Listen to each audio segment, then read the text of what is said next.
Bonjour à tous, j'espère que vous allez bien. Je m'appelle Lourdes et je suis d'origine espagnole, mais cela fait 8 ans depuis que j'habite à Paris. Je suis venue ici avec une bourse d'excellence après avoir été scolarisée dans un lycée français en Espagne, à Malaga. Et je suis venue à mes 18 ans pour faire des classes préparatoires littéraires au lycée Henri IV. Par la suite, j'ai intégré une école de commerce, donc j'avais été admise à l'ESSEC et à l'ESCP. J'ai choisi l'ESCP pour des raisons que j'évoquerai dans une autre vidéo où je détaillerai mon parcours. Et je suis également diplômée de philosophie.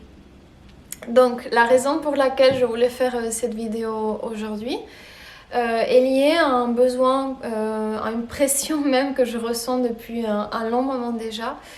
Étant donné que je souhaitais partager tout ce que j'ai appris au cours de ces 2 dernières années, travaillant en tant que chasseuse de tête pour des fonds d'investissement ici à Paris.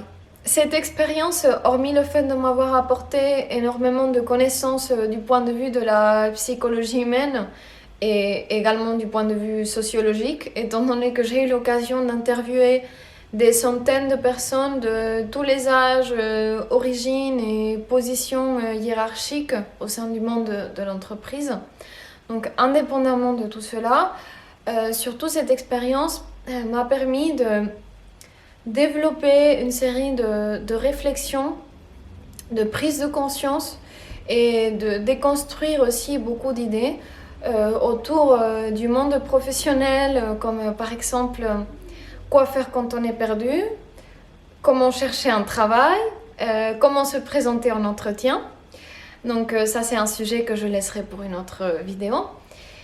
Et tout cela a représenté une prise de conscience véritablement tellement frappante, tellement impactante pour moi, que je ressentais, comme j'ai dit tout à l'heure, le devoir moral et juste le sens, ça faisait totalement sens d'essayer de le partager avec le maximum de personnes possible. Donc c'est pour cela que j'ose aujourd'hui me mettre devant une caméra et parler pour vous raconter tout cela, comme si vous étiez mes amis. Donc évidemment, je ne vais pas partager une formule miraculeuse, étant donné que celle-ci n'existe pas. Mais vraiment, ma seule volonté, en fait, ma démarche est de partager mon expérience, de vous raconter en détail quelles sont les clés que j'ai pu identifier. Et laissez-moi vous dire tout de suite que cette vidéo, elle s'adresse non seulement aux professionnels qui commencent, qui débutent dans leur vie professionnelle ou même qui ont déjà une certaine expérience, mais aussi aux étudiants qui pour le moment s'orientent simplement sur le plan académique. Étant donné que les conseils, les idées que je vais vous partager constituent une sorte de base à utiliser, à activer quand on est perdu ou quand on a besoin de s'orienter de manière générale. Je me suis dit également que c'était intéressant pour vous d'avoir le point de vue, la perspective d'une personne qui est de l'autre côté. Et d'ailleurs, c'est assez drôle que la vie m'ait placée dans cette position de recruteuse, de devoir pas juger, mais oui, évaluer ou sélectionner des personnes. Étant donné que moi-même, je me suis trouvée pendant très longtemps perdue et sans savoir quoi choisir ou sans savoir comment m'orienter. Et c'est aussi une des raisons pour lesquelles je fais cette vidéo aujourd'hui, parce que j'ai fait tout un cheminement bien long depuis mon adolescence même, où, comme je disais, je me suis trouvée très perdue depuis toujours, malgré le fait d'avoir toujours été une très bonne élève, une très bonne étudiante. J'ai toujours vécu avec énormément d'angoisse et comme quelque chose de lourd, une pression émotionnelle, le fait de devoir affronter le moment de faire des choix, prendre des décisions, devoir m'orienter de manière générale. Ça a toujours été extrêmement difficile pour moi. Je l'ai toujours vécu avec beaucoup de solitude et de dramatisme, j'oserais dire. Et en fait, je suis en train de faire tout cela aujourd'hui, pas juste parce que moi-même je me suis trouvée dans cette situation et je comprends très bien ce que l'on ressent, mais aussi parce que j'ai pu témoigner grâce à mon travail à quel point cela est un problème généralisé, comment malheureusement, surtout parmi les gens de ma génération, même si les adultes aussi de manière générale, étant donné que j'ai pu observer, j'ai pu remarquer à quel point beaucoup de personnes exprimaient un sentiment de perte de sens dans leur vie professionnelle, même parfois déjà pendant leurs études. Et oui, de se trouver perdu, de ne pas savoir quoi faire, sinon de faire des choix par défaut, ou bien s'il savait ce qu'il voulait, il ne savait pas forcément comment l'obtenir, ou il ne savait pas forcément s'y prendre de la façon la plus efficace. Donc tout cela m'a amené à ouvrir un débat parce que j'observe que c'est un problème tellement généralisé et tellement commun dans tous les univers, même à tous les stades, que l'on soit lycéen ou que l'on soit déjà étudiant dans une grande école. Il y a un manque assez grave, dramatique, je dirais, d'orientation. Et en parallèle de cela, je trouve presque indignant qu'on exige de plus en plus tôt aux jeunes, même aux enfants, de faire des choix. Et alors qu'on ne donne pas à côté les outils nécessaires pour pouvoir s'orienter et pouvoir réaliser tous ces choix difficiles pour tous de la manière la plus sereine possible. Donc je voulais simplement aujourd'hui contribuer à apporter ma petite pierre à l'édifice et parler de tout cela aujourd'hui en apportant ma vision sur ce sujet et aussi des clés très concrètes parce que comme je vous ai dit tout à l'heure, les clés que j'ai pu identifier, même si j'ai évolué ou j'étais dans le milieu du business, je suis totalement convaincue, enfin je suis certaine que toutes ces pistes, ces grilles de référence que je vais essayer de vous partager est extrapolable à n'importe quel type d'environnement. En gros, ce que je veux dire, c'est que ce que je vais vous partager, j'oserais dire, fonctionne à peu près partout, quel que soit votre métier, quelle que soit votre orientation. Donc l'intention derrière le partage de toutes ces clés est de vous encourager à adopter une démarche active, étant donné que c'est un peu comme tout dans la vie, quand il y a un effort et un travail investi, il y a un résultat.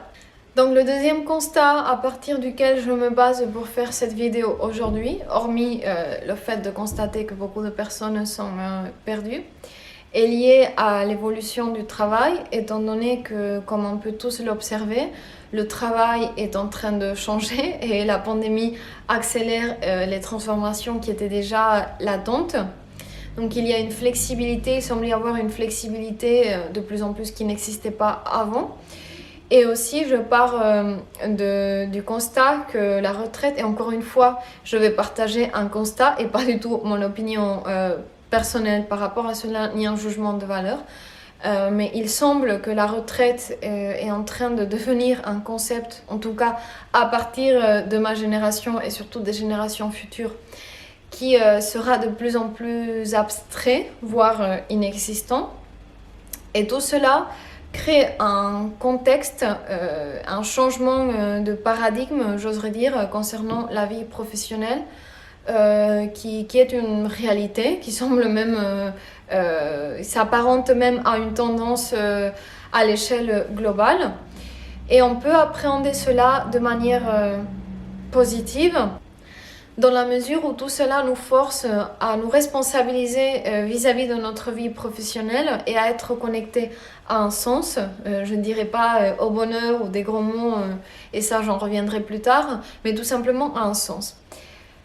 Beaucoup de personnes penseront sans doute que seulement les privilégiés peuvent se permettre de penser ainsi. Et moi j'ai pris conscience que cela n'est pas vrai.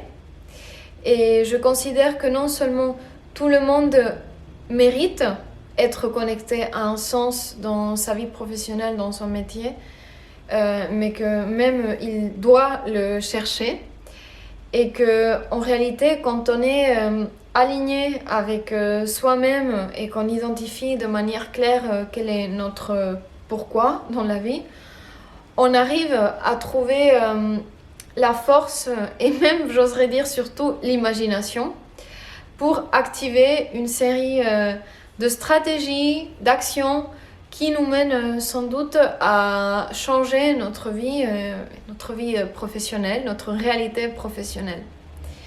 Et comme j'ai dit, je suis sûre de cela parce que j'ai pu le témoigner non seulement en moi-même, parce que j'ai appliqué tout cela en moi-même et aussi dans mon entourage, mais aussi j'ai pu l'observer bien évidemment dans mon travail. Et j'insiste, je vous dis tout cela parce que j'ai eu des preuves empiriques qui m'ont amené à déconstruire ces croyances que j'avais. Et je suis convaincue que le meilleur cadeau et la meilleure malédiction qu'on peut faire à quelqu'un, c'est avoir une influence sur son système de croyances. Parce que, comme on le sait tous, c'est l'inconscient qui gouverne nos vies. Et changer son système de croyances a concrètement un impact dans la vie de manière générale et aussi dans la vie professionnelle. Et donc, sans faire aucun type de blabla ni de mysticisme vide, je vais vraiment vous expliquer en quoi consistent exactement ces croyances, en quoi elles peuvent avoir un impact préjudiciable pour vous et comment est-ce que vous pouvez non seulement aborder les choses d'une manière en termes de mentalité, mais aussi en termes de pratique, de méthode et d'action. Je vais commencer maintenant à vous partager les premières clés. La première idée que je souhaite déconstruire est liée au CV.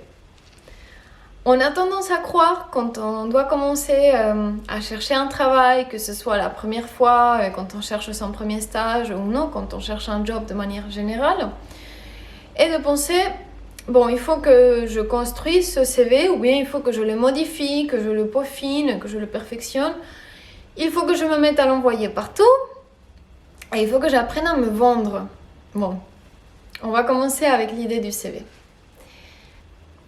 Bien évidemment, il serait très irresponsable de ma part de vous dire que le CV n'est pas important. Mais comme je vous ai dit, je suis ici pour vous partager les clés qui sont peut-être les moins connues, qu'aucun recruteur, ou en tout cas très peu de recruteurs, vont vous dire ce que je vais vous dire, ou en tout cas de la manière où je vais le faire. Et pourtant, tout cela est très important et très utile. Et je suis là pour vous partager les clés qui sont peut-être plus importantes et plus prioritaires. À mon avis, on survalorise l'étape du CV, ou en tout cas on commet une erreur, surtout quand on est perdu, en commençant par cette étape au moment de chercher une orientation, de chercher un emploi. Pourquoi je dis cela? Parce que si tu ne te connais pas, ça n'a aucun sens que tu te mettes à envoyer des candidatures et envoyer ton CV partout parce que tu n'auras pas investi le temps nécessaire pour définir de manière claire qui tu es et par conséquent quels sont les objectifs que tu dois définir et explorer de manière complète tous les objectifs qui te correspondent.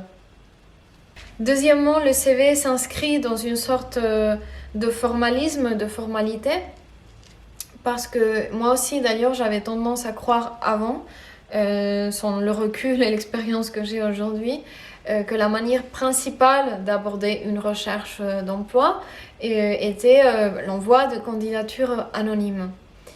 Et comme je dis, avec le recul que j'ai aujourd'hui, j'ai pris conscience qu'en réalité, même si l'envoi de candidature est très important, surtout si vous êtes en train de répondre à des annonces qui vous motivent beaucoup, qui vous intéressent beaucoup et qui sont aussi adaptées à votre profil, parce que sinon il y a peu de chance malheureusement. Mais comme je dis, j'observe que de plus en plus, les postes s'obtiennent par cooptation, c'est-à-dire par recommandation. Donc, le CV, même s'il est important, encore une fois, ce qui va le plus vous différencier sera votre discours. Et encore une fois, ce discours ne sera différenciant et impactant que si vous avez fait un travail de connaissance de vous-même préalable. D'ailleurs, celui-ci vous servira aussi pour la rédaction de la lettre de motivation. Parce qu'au final, une des clés fondamentales est le développement du réseau, de relations et le discours que vous aurez, le message que vous donnerez aux interlocuteurs qui fera que les personnes auront envie de vous répondre ou en tout cas qui leur donnera envie à porter leur attention sur vous. Et pas de panique pour ceux qui se sentent découragés quand je dis que de plus en plus les postes s'obtiennent et même se créent d'ailleurs par recommandation. Étant donné que je vais aborder les clés pour affronter cette situation et pour surmonter les blocages liés au développement de son réseau dans une autre vidéo. Maintenant, je vais revenir sur la deuxième idée que j'ai évoquée tout à l'heure de il faut que j'apprenne à me vendre. Bon. Les personnes, nous ne sommes pas des marchandises. Et ceux qui veulent le croire ainsi, c'est leur problème. Mais sachez que vous ne devez pas le croire ainsi et vous ne devez pas non plus le formuler ainsi. Parce que comme j'ai dit tout à l'heure, nos croyances ont un impact et la manière où on formule les choses ont un impact aussi dans notre approche et même dans notre comportement. Ça se reflète finalement même dans nos actions. Donc, soyons vigilants. Il ne s'agit pas de se vendre, il s'agit de se raconter. Et encore une fois, vous pouvez seulement vous raconter convenablement, correctement, que si vous vous connaissez bien. Donc, d'où la raison pour laquelle le travail d'autoconnaissance est une des clés fondamentales que je veux poser tout de suite. Parce que sans ce travail, vous resterez perdu. Je considère aussi que vouloir se vendre n'est pas honnête déjà et surtout vis-à-vis de vous-même, mais aussi vis-à-vis de la personne que vous avez en face. Et même dans le meilleur des scénarios où finalement vous allez peut-être être recruté, la vérité finira par surgir, votre vraie personnalité finira par transparaître plus tôt ou plus tard et cela pourra potentiellement créer un problème et un sentiment de trahison ou d'incompréhension.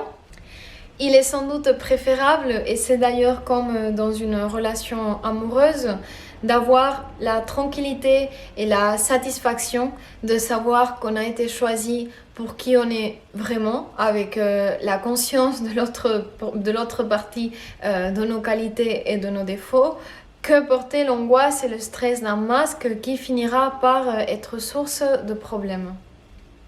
Cette idée de devoir se vendre est non seulement fausse, mais encore plus préjudiciable pour les personnes qui se trouvent déjà perdues et en insécurité, parce que cette fausse croyance va intensifier leur insécurité, va créer un stress supplémentaire. Et retenez bien cette clé que je vais déconstruire, et détrompez-vous aussi, parce que l'autoconfiance est de l'autoconnaissance. C'est la connaissance de soi qui mène à la confiance en soi. C'est le fait de bien se connaître qui nous mène à être dans une posture beaucoup plus assumée et beaucoup plus à l'aise vis-à-vis de soi-même, mais de manière authentique et sincère. Et c'est ça ce qui est transparent et c'est ça qui convainc. Parce que comme j'ai dit tout à l'heure, c'est la vérité qui est convaincante d'elle-même. C'est la vérité qui se suffit d'elle-même. Comme je ne fais que vous parler de l'importance de travailler sur la connaissance de soi, je vais vous partager maintenant quelques clés à employer pour commencer à aborder ce travail.